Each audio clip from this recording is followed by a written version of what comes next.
정원인가요? 내 이름은 종타쿠 오덕이죠. 우리 종대 여러분, 오늘 하루 어떠셨나요? 오늘은 인기 애니메이션 김연의 칼날에 유튜버 종타쿠가 들어가 요리치가 된다면 어떨지에 대한 가상 시나리오 2부입니다. 이 영상에는 원작의 스포일러와 개인적인 견해가 있으니 그 점 유의하시길 바랍니다. 大丈夫ですか? 그럼 시작해볼까요?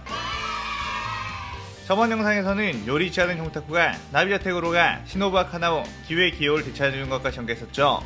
저번 영상을 보지 않으신 분들은 보고 오신 게 이 영상을 이해하고 즐기는데 수월하니 보고 온 것 추천드리고요. 이 가상 시나리오 컨텐츠는 원작의 고증을 철저히 따라가는 매끄러운 진행이 되지 않기 때문에 어느 정도의 설정으로나 능력치 보장은 이해해 주셨으면 좋겠습니다. 그럼 오늘의 가상 시나리오 시작하겠습니다. 요리치는 그 다음 구출해내야 할 줄을 생각하다가 염주 랭고 쿄조를 떠올렸고 쿄조가 어디 있을까 생각을 했죠. 그러다가 혹시 랭고 저택에 들어간 것은 아닐까라는 생각으로 그쪽으로 발걸음을 옮겼습니다. 그런데 랭고 저택에는 한두 마리의 혈기가 아닌 수십 마리의 혈기의 기운이 느껴졌고 무슨 상황인가 하며 담장 위로 올라가 확인해봤죠. 그런데 그곳에서는 수많은 혈기들이 검소훈련을 하고 있었으며 쿄요로는 그 혈기들의 수련을 도와주는 듯 했습니다. 요리치는 벙쪄서 지금 저게 뭐하는 거지? 싶었고 쿄요로는 혈기들에게 강한 혈기가 됐을 때 가져야 하는 책무, 약한 혈기들을 위해 양보하고 희생하는 삶을 살아야 한다며 정신교육을 철저히 시켰죠. 그리고 그곳에는 동생 센주로 역시 열심히 수련하고 있는 것으로 보였습니다. 쿄요로의 표정에서는 열정신이 묻어나왔고 나름대로 행복한 일생을 보내고 있는 것 같았죠. 요리치는 쿄조로 잘 지내고 있네? 이거 괜히 내가 껴들어서 일상을 방해하는 거 아닌가 싶구만 이라며 난감했습니다. 그래도 기억을 되찾으면 달라질 수도 있으니 일단은 시도를 해봐야겠다며 나서려고 했는데 그때 아카자가 랭고쿠의 앞에 난입했고 자 오늘도 한번 재밌게 놀아볼까? 라고 하며 다짜고짜 주먹을 뻗어 쿄를 공개했죠. 그래 쿄로는 곧바로 하야메 호흡을 시연해 아카자의 주먹을 막았고 둘은 치열한 공방전을 펼쳤습니다. 아카야는 역시 이 녀석과 이렇게 싸우는 게 가장 재밌다니까? 피할 데가 없어지니 요즘 인간들은 싸워볼 만한 녀석들이 한 마리도 보이지 않는단 말이야 라고 했죠. 쿄로는 나 역시 너와 대련하면서 강해지는 것을 느낀다. 더 마음을 불태워서 공격해봐라 아카자 라고 하며 신명나게 싸웠습니다. 그 모습을 지켜보고 있던 센주로와 쿄조로의 제자 혈기들은 입이 떡 벌어졌고 우리도 언젠가는 저 혈기들처럼 강해질 수 있을까? 라는 기대를 했죠. 요리치는 그 모습을 지켜보고 있다가 자자 놀이는 끝났다. 내가 해야 할 일이 있어서 말이야. 한없이 기다릴 수가 없네 라고 하며 그들의 앞에 나왔고 쿄조로와 아카자는 싸움을 중단한 후 자네는 누구지? 라고 물었습니다. 요리치는 나는 전 귀할대 일주 요리치다. 네 녀석을 구원해주러 왔지 라고 했죠. 그 쿄조로의 제자 혈기들이 건방지게 스승님께서 한참 대련하고 계시는데 흥을 깨냐며 요리치에 다가왔고 요리치는 그대로 일륜도를 뺀 뒤 주변에 있는 혈기들의 목을 순식간에 날려버렸습니다. 그의 아카자는 이거 재미있는 녀석을 찾았다며 기쁜 듯 웃었고 쿄조로는 자신의 제자들을 가차없이 베려버렸다는 것에 열이 받았죠. 그의 곧바로 쿄조로는 화염의 호흡을 사용해 요리치에 뛰어들었고 아카야 역시 이 녀석은 내거다 라고 하며 화개살 공격을 했습니다. 요리치는 이거 내가 지금 빌런인 것 같잖아. 둘이 함께 덤비니까 그것도 나름 매력있네 라고 하며 가뿐히 둘의 공격을 피해버렸죠. 아카자와 쿄조로는 놀라며 다시 한번 요리치에게 뛰어들었고 빠른 연계 공격을 마구마구 쏟아냈는데 요리치는 영나감을 뽑아든 뒤 그대로 쿄조로와 아카자를 동시에 쳐 날려버렸고 그들은 땅바닥으로 고꾸라졌습니다. 요리치는 인기 많은 너네 듀오한테 이런 말 하기는 좀 그렇긴 한데 요리치 몸으로 상대하니까 너네 좀 쉬운데? 라고 했죠. 그의 아카자는 파괴살 나침을 시전한 후에 자신의 신체 능력을 극강으로 끌어올린 뒤 파괴살 종식 청은난장강으로 공개했고 쿄요로 역시 화염의 오이 연옥을 시전해 강하게 밀어붙였습니다. 요리치는 이건 좀 긴장해야 하나? 라며 일륜도를 꺼냈고 깊이 호흡을 하자 그대로 해호흡이 흘러나왔죠. 그러면서 칼에 힘을 줘 휘두르니 그대로 해협 참격이 튀어나가 아카자와 쿄조로의 공격을 그대로 상쇄시켜버렸고 그 여파는 폭풍이 되어 그 둘의 몸을 날려버렸습니다. 요리치는 그대로 뛰어가 다시 영나감을 사용해 쿄조로의 몸을 때렸고 쿄조로는 그 엄청난 충격에 정신을 차릴 수가 없었죠. 그러면서 타마의 부적을 쿄조로에 붙이자 쿄조로는 자신의 원래 기억이 되돌아오기 시작했고 아카야는 네 녀석 무슨 짓이냐며 요리치에게 뛰어들었습니다. 요리치는 맞다 너는 그러고 보니까 인간 시절의 기억을 되살려봤자 아무 소용이 없겠구나. 부자니 코요키와 케이조를 혈기로 붙잡아둔 상황이었지. 너는 딱히 무장의 저를 없애준다고 해도 내 쪽에 붙을 것 같진 않구나 라고 했죠. 아카야는 그래 내가 그분을 배신하는 순간 내가 가장 아끼는 이들을 잃게 된다 라고 했고 요리치는 내가 무장이었을 때 너무 완벽하게 아카자를 사로잡아 버렸군. 그렇다면 어쩔 수 없구나. 너는 이대로 하차해라. 그래도 최근에 아카자가 된 종타쿠 시나리오로 많이 활약해줬으니까 이번에는 빨리 하차시켜도 불만 없겠지? 라고 했고, 아카야는 도대체 아까부터 무슨 헛소리를 해대는 거냐며 니 녀석은 아무래도 그분께 위협이 되는 존재이니 내가 이 자리에서 처단을 하겠다며 뛰어들었습니다. 그러자 요리치는 사요나라 아카자 라고 하며 일륜도를 빼둔 뒤 해외호흡을 사용해 그대로 아카자의 목을 날려버렸죠. 그때 갑자기 엄청난 포효 소리가 들렸고 그쪽을 보니 쿄조로가 자신의 칼로 자신의 목을 베어버리려고 하고 있었습니다. 요리치는 황급하게 뛰어가 쿄조로의 팔목을 날려버렸고 쿄조로는 자살미수로 그치게 되었죠.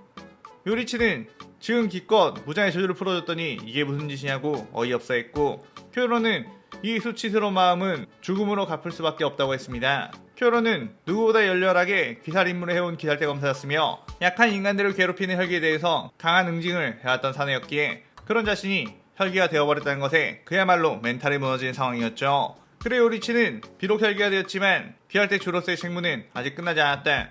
무장의 저주를 풀어냈으니 전 귀할대 주도가 함께 무장을 퇴치하는 걸로 너의 죄를 씻어라 라고 했습니다. 그 쿄조로는 그렇게 말해주는 것에 정말 감사하다며 내가 중요한 걸 놓치고 또다시 바보 같은 행동을 했다고 사과를 했죠. 쿄조로는 다시 마음을 다잡고 염주로서의 책무를 다하겠다고 하며 자신의 동생 센주로 역시 무장의 저주를 벗어나게 해줄 수 있느냐고 물었습니다. 그의 요리치는 알겠다며 센주로도 붙잡아 무장의 저주를 풀게 되었고 쿄조로에게 혹시 다른 귀검사들의 위치를 알고 있는 곳이 있느냐고 물었죠. 쿄조로는 아무래도 귀검사의 리더로 임명이 되었던 만큼 인간 시절의 기억을 잃었음에도 엄청난 부친성으로 다른 혈기들과 사이좋게 지내는 편이었기에 쿄조로는 일단 나비저택에 시노부와 카나오가 살고 있으며 그곳에 가면 기호도 볼 수 있을 거라고 했습니다. 그의 요리치는 걔는 이미 구했어 라고 했고, 쿄조로는 역시 훌륭하다며 그 다음은 요시와라 유곽 쪽에 아주 화려한 가게가 있는데 그곳에 전 음주 텐겐이 있을 거라고 했죠. 요리치는 알겠다며 그곳을 향해 가려는데 쿄조로가 나도 함께 가겠다고 했고,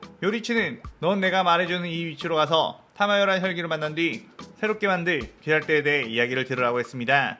그 뒤 요리치는 요시와라 유곽 쪽으로 가게 되었는데 죄다 화려한 가게들이 가득한 이 거리에서 텐겐이 살고 있는 곳을 어떻게 찾지? 라며 돌아다니는데 저긴가? 라며 유독 눈에 띄는 건물이 하나가 보였죠. 건물 곳곳에 화려한 치장이 번쩍번쩍 되어 있었고 누가 봐도 텐겐이 살고 있을 법한 아주 화려한 곳이었습니다. 저렇게까지 눈에 띄게 하고 잘 살고 있네. 하긴 피할 데가 없어졌으니 저곳으로 쳐들어갈 인간도 당연히 없겠군 이라고 하며 3층 난간 창문으로 뛰어 그곳을 몰래 살펴봤죠. 그곳에서는 텐겐이 호화스러운 의자에 앉아 아내들과 함께 화려한 파티를 하고 있었고 아이들은 텐겐의 사랑을 독차지하고자 갖은 아양을 떨고 있었습니다.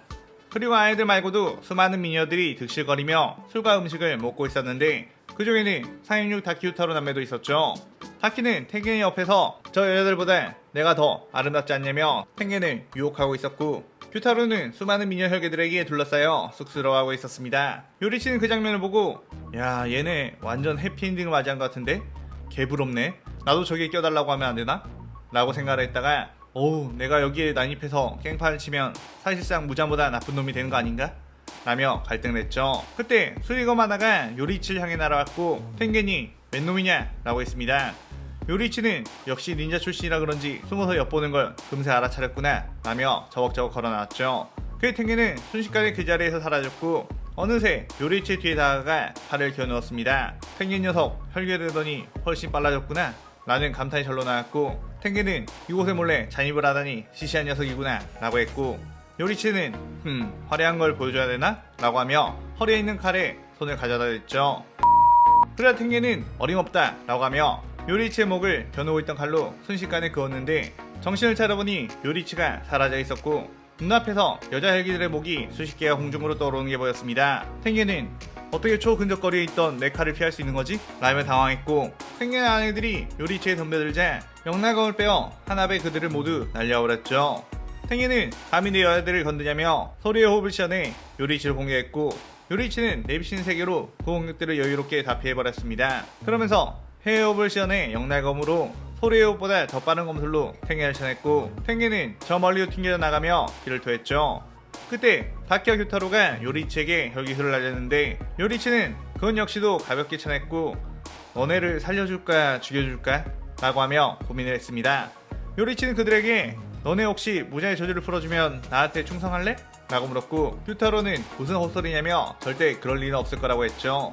그러자 하긴 얘는 인간 자체에 대한 증오심이 가득하니까 딱히 무장을 배신할 필요가 없겠구나 라고 생각했고 눈을 매섭게 번뜩이더니 그럼 죽어라 라고 하며 일륜도를 꺼내 타키와 큐타로의 목을 하나배 베어버렸습니다. 큐타로는 이렇게 빠른 검술은 처음 본다며 그래도 탱겐 녀석을 만난 이후로 많은 여자들과 놀 수 있게 되었지 그걸로도 만족한다 라고 하며 손을 해갔고 타키는 조금만 더 탱겐을 요구했어도 저 여우 같은 3명의 계집을 제치고 내가 부인의 자리에 들어갈 수 있었는데 라며 부들거리면서 소멸했죠. 그때 탱겐이 다시 뛰어와 마구카를 휘둘렀는데 요리치는 자 이제 귀살대로 돌아갈 시간이다 탱겐 이라고 하며 영날검으로 온몸을 구타해 뼈와 내장을 박살내버렸습니다. 그리고는 타마의 부적을 붙였고 탱겐의 아이들이 탱겐님에게 무슨 짓이냐며 뛰어오자 그들도 접한 후 부적을 붙였죠. 그러자 귀살대 시절의 기억이 돌아오기 시작했고 탱겐은 지난번 무잔이 아내들을 볼모로 삼아 자신을 혈기로 만들었었던 걸 기억해냈습니다. 요리치는 탱겐에게 귀살대 주로서의 임무를 계속 수행할 것인지 물었고 탱겐은 그의 깊은 고민에 빠지게 되었죠. 옆에서 아이들이 탱겐에게 그냥 우리는 이 싸움에서 빠지면 안 되느냐고 무자는 너무나 강력한 존재이니 자신들은 도움도 안 될 뿐더러 자신들은 탱겐이 이 세상의 전부이기에 당신이 무리한 싸움을 하지 않길 원한다고 했습니다. 탱겐은 이미 자신이 은혜를 받은 우베키카가는 사망했고 지금 자신에게 무엇보다 소중한 건 아이들이만큼 또다시 목숨을 건 싸움을 하는 것이 꺼려졌고 무장을 처치하는 것에 있어서 내 힘이 꼭 필요한 거냐고 물었죠. 그의 요리치는 사실 너의 힘은 필요 없다고 나 혼자서도 모든 상의 혈기들과 무장을 죽일 수 있다고 했습니다. 그러자 탱겐은 그렇다면 나는 미안하지만 이 싸움에서 빠지겠다고 했고 요리치는 그래 아내들이랑 행복하게 살아라 라고 하며 다음 주를 구하러 길을 떠났죠. 그런데 요리치 눈에서는 눈물이 한 방울 흘렀는데 와씨 탱겐 개부러워 저 자식이 내가 볼 땐 요리치보다 사기 캐릭임 이라고 하며 이 시나리오 2부가 끝이 나게 됩니다. 어떻게 보면 이번 시나리오는 기존의 무장 시나리오에서 얻은 결말에 대한 에필로그 느낌을 주면서 그 에필로그를 박살내버리는 전개를 행하고 있어요. 원작에서는 없던 에피소드들이 가득하기에 이것도 좀 신선한 느낌이 납니다. 오늘의 가상 시나리오에 대한 감상평만 남기고 다음 시나리오 3부도 많은 기대 부탁드려요. 오늘 영상 즐겁게 보셨다면 구독, 좋아요, 알림 설정 누르는 거 잊지 마시고요. 그럼 오늘은 이만 사요나라.さようなら。